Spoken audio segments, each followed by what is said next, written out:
नमस्कार विद्यार्थी मित्रांनो, स्वागत आहे तुम्हा सर्वांचं एससी पब्लिकेशन या चॅनलवर। तर मित्रांनो, आजच्या व्हिडिओमध्ये आपण भूगोलवरील प्रश्न पाहणार आहोत। अतिशय महत्त्वाचे प्रश्न आहेत मित्रांनो परीक्षेच्या दृष्टीने, तर व्हिडिओ शेवटपर्यंत पहा। चला तर मग आजच्या व्हिडिओला सुरुवात करूयात। तर पहा, पहिला प्रश्न आहे, महाराष्ट्र वन विभागाचे मुख्यालय कोठे आहे? तर नागपूरला आहे। सर्वाधिक वनक्षेत्र असलेला जिल्हा कोणता? तर गडचिरोली हा जिल्हा आहे। सर्वाधिक वनक्षेत्र असलेला जिल्हा आहे गडचिरोली। सर्वात कमी वनक्षेत्र असलेला जिल्हा कोणता आहे मग?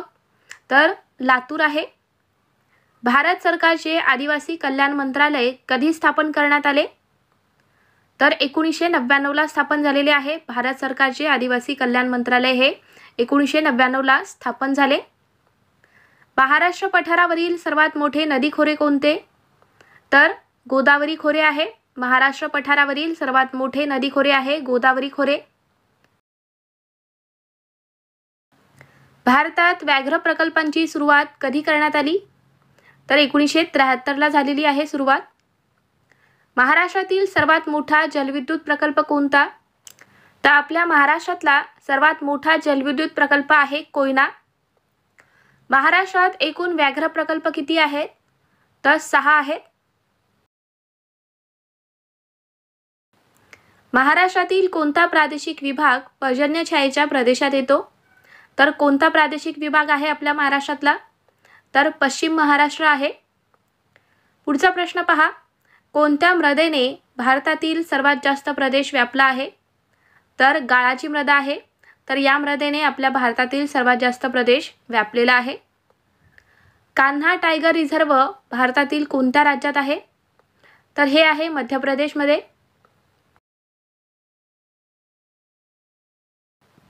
हुगळी नदी ही कोणत्या नदीची वितरिका आहे? तर गंगा नदीची ही वितरिका आहे हुगळी नदी।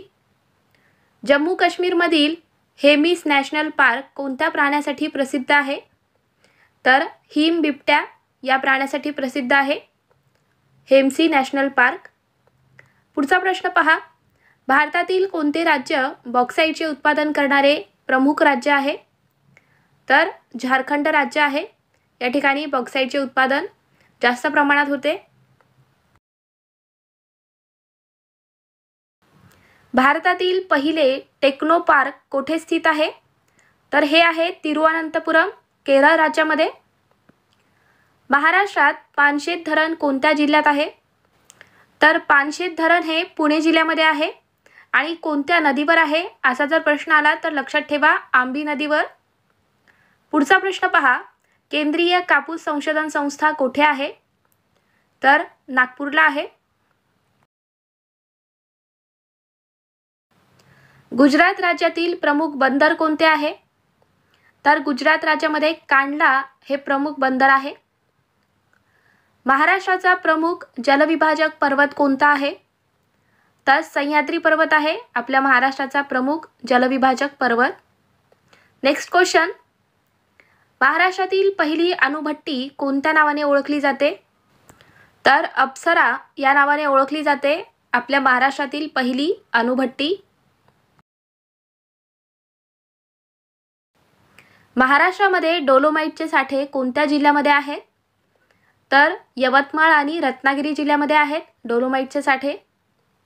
नेक्स्ट क्वेश्चन, अस्तंभा हे उंच शिखर महाराष्ट्रातील कोणत्या पर्वतरांगेत आढळते?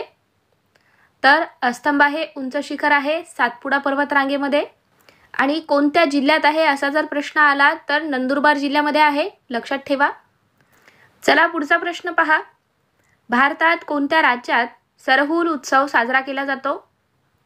तर हा उत्सव झारखंड राज्यामध्ये साजरा करतात। खिचन पक्षी अभयारण्य कोणत्या राज्यात आहे? तर हे आहे राजस्थान राज्यामध्ये। भारतातील सर्वात मोठा फ्लोटिंग सोलार प्रकल्प कोणत्या राज्यात आहे?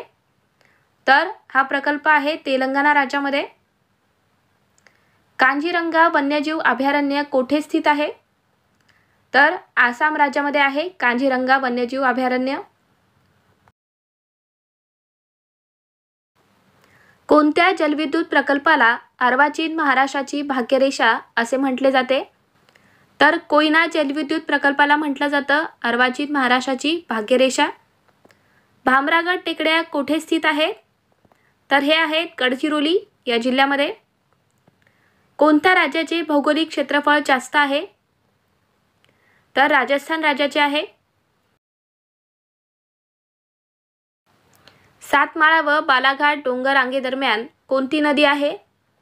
तर गोदावरी नदी आहे. जनगणना 2011 नुसार सर्वात साक्षर केंद्रशासित प्रदेश कोणता आहे? केंद्रशासित प्रदेश विचारलेला आहे जनगणना 2011 नुसार. तर कोणता? तर लक्षद्वीप आहे. मध्य व दक्षिण सह्याद्री यांच्या दरम्यान कोणती खिंड आहे? तर पालघाट खिंड आहे.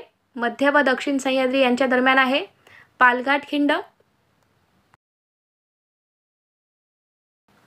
दख्खन पठाराच्या उत्तर व पूर्व सीमावर्ती डोंगराळ भागात कोणत्या जमातीचे लोक राहतात? तर या भागामध्ये भिल्ल व गोंड जमातीचे लोक राहतात. पुढचा प्रश्न पहा.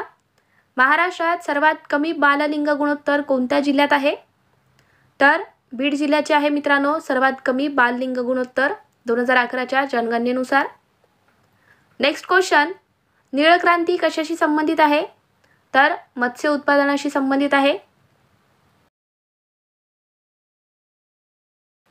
महाराष्ट्र राज्याच्या उत्तरेकडील सातपुडा पर्वत रांगेतील सर्वात उंच शिखर कोणते? तर अस्तंबा हे शिखर आहे. सहस्त्रकुंड धबधबा कोणत्या जिल्ह्यात आहे? तर हे आहे नांदेड जिल्ह्यामध्ये. सुरत हे शहर कोणत्या नदीच्या काठावर वसले आहे? तर तापी नदीच्या काठावर वसलेले आहे सुरत हे शहर. जनगणना 2011 नुसार कोणत्या राज्यात सर्वात कमी लिंग गुणोत्तर आहे? तर कोणत्या राज्याचे आहे सर्वात कमी लिंग गुणोत्तर? तर हरियाणा राज्य. Next question. जनगणना 2011 नुसार सर्वाधिक लिंग गुणोत्तर असलेले राज्य कोणते आहे? तर केरळ आहे. इथे सर्वाधिक लिंग गुणोत्तर विचारलेला आहे तर केरळ राज्याचे आहे. Next question. महाराष्ट्रात नैऋत्य मोसमी वाऱ्यापासून मिळणाऱ्या पावसाची टक्केवारी किती आहे? तर 85% आहे. दरकेसा टेकड्या महाराष्ट्राच्या कोणत्या जिल्ह्यात आढळतात? तर गोंदिया जिल्ह्यामध्ये आहेत दरकेसा टेकड्या. भारतात कोणत्या पिकाला सुवर्णतंतू म्हणतात? तर ताग या पिकाला म्हटलं जातं सुवर्णतंतू. Next question. महाराष्ट्रामध्ये लोह खनिजाचे साठे कोणत्या जिल्ह्यात आढळतात?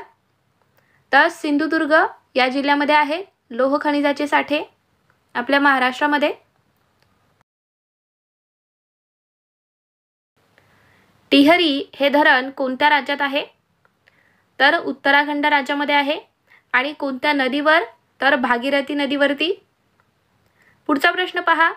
भारतातील उंच जोग धबधबा हा कोणत्या नदीद्वारे बनला आहे? तर शरावती नदी. महाराष्ट्रातील दुसऱ्या क्रमांकाचे साल्हेर शिखर कोणत्या जिल्ह्यात आहे? तर हे शिखर आहे नाशिक जिल्ह्यामध्ये. तर मित्रांनो हे आहेत आजचे प्रश्न. वन लाइनर प्रश्न आहेत महत्त्वाचे आहेत. तर तुम्हाला हा आजचा व्हिडिओ कसा वाटला? व्हिडिओ आवडला असेल तर व्हिडिओला लाईक करा, शेअर करा आणि अजून तुम्ही आपल्या चॅनलला सबस्क्राईब करून घेतला नसाल तर सबस्क्राईब करून घ्या. आणि मित्रांनो आपल्या इन्स्टा पेजला सुद्धा तुम्ही फॉलो करू शकता. त्याची लिंक डिस्क्रिप्शनमध्ये आहे. चला तर मग भेटूयात पुढच्या व्हिडिओमध्ये. थँक्यू.